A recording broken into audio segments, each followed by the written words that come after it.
பல்கலைக்கழகத்தில் உள்ள லட்சுமி வளர்தமிழ் நூலகத்தை தமிழக அரசு சட்ட பொதுக்கணக்கு குழு தலைவர் செல்வ பெருந்தகை பார்வையிட்டார். சிவகங்கை மாவட்டம் காரைக்குடி அழகப்பா பல்கலைக்கழகத்தில் முன்னாள் மத்திய நிதியமைச்சர் ப. சிதம்பரம் அவர்கள் தனது சொந்த பணத்தில் தாயார் லட்சுமி என்ற பெயரில் லட்சுமி வளர்தமிழ் நூலகத்தை கட்டினார்.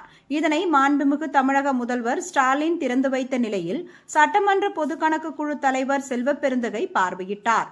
குழு உறுப்பினர்கள் ஆரூர் நவாஸ், அக்கிரி கிருஷ்ணமூர்த்தி, மாவட்ட ஆட்சியர் ஆஷா அஜித், காரைக்குடி சட்டமன்ற உறுப்பினர் மாங்குடி, காரைக்குடி வட்டாட்சியர் ராஜா உள்பட பலர் கலந்து கொண்டனர்.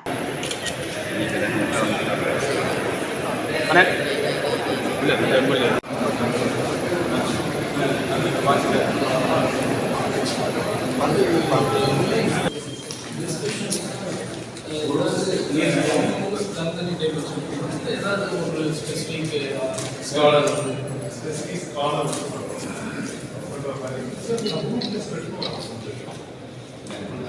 இதில் வந்து இது ஒரு சின்ன ஒரு மினி கான்ஃபரன்ஸ் கால் மாதிரி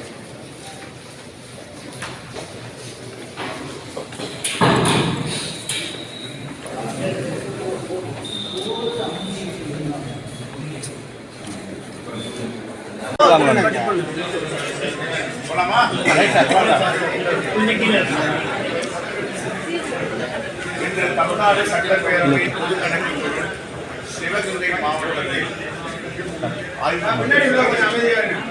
ஆய்வுக்கு பிறகு மதியம் மாவட்ட ஆட்சித் தலைவர் அலுவலகத்தில் கூட்டம் நடைபெறுகிறது. இன்று முதல் கள ஆய்வில் மேனாள் ஒன்றிய அமைச்சர் திரு ப. சிதம்பரம் அவர்களுடைய சொந்த பணத்தில் 12 கோடி ரூபாய் பொருட்கூட்டத்தில் ஒரு மிகப்பெரிய நவீன நூலகத்தை அவருடைய தாயார் லட்சுமி வளர்ச்சி தமிழ் நூலகத்தை இங்கே அழகப்பா பல்கலைக்கழகத்திற்கு சிவகங்கை மாவட்ட மக்களுக்கு கொடையாக கொடுத்திருக்கிறார். இதை பார்வையிட வந்திருக்கிறோம். எங்கும் காணாத அரிய வகை 1916 அச்சிடப்பட்ட புத்தகங்கள் எல்லாம் இந்த நூலகத்தில் அவருடைய தமிழ் தொண்டு வாழ்க என்று தமிழ்நாடு சட்டப்பேரவை பொதுக்கணக்கில் வாழ்கிறது. அது முதலமைச்சர் அவருடைய திருக்கரங்களால் இதை 2 இடங்களுக்கு முன்பு திறந்து வைக்கப்பட்டிருக்கிறது. நாங்கள் நினைக்கிறோம் தமிழ்நாட்டில் அரசு நூலகங்கள் அப்பாற்பட்டு தனியார் பங்களிப்போடு இதெல்லாம் பெரிய நூலகம் நாங்கள் கருதுகிறோம். மீண்டும் ஒரு முறை கொடை வல்லலாக தமிழ்நாட்டிற்கு இப்படிப்பட்ட நூலகத்தோடு அர்ப்பணிப்பு செய்த மாண்புமிகு மேலாண் அமைச்சர் ஐயா ப. சிதம்பரம் அவர்களுக்கு பாராட்டுதல் நன்றியும் சட்டப்பேரவை பொதுக்கணக்கு.